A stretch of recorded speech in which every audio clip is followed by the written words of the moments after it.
Името на аеродромот во Солун останува Македонија. Грција не планира да го смени, вели министерот за транспорт на јужниот сосед. Според Кристос Пирцис, кој за прв пат е во посета на Скопје, промена на името на Солунскиот аеродром ниту било побарано, ниту тоа би го направиле како знак на добра волја и пријателство. Нема шанса да се промени името на аеродромот во Солун.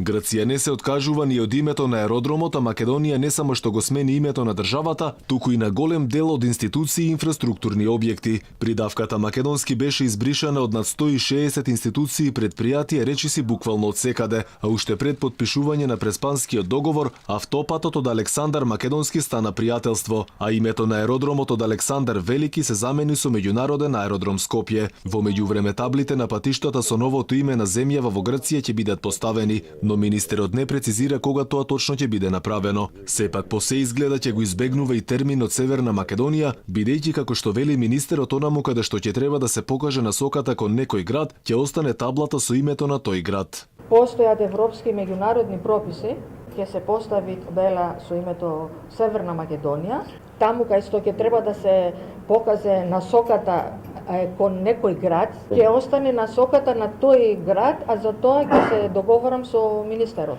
Инаку ова е прва посета на Скопје на грчкиот министер по подпишувањето на Преспанскиот договор. Вети дека Грција ќе лобира Македонија да добива повеќе пари од Европската унија за проектите во транспортот. Најави повеќе авионски линии и инфраструктурни проекти, како и вклучување на Македонија во меѓународни организации од сферата на патниот и железничкиот сообраќај.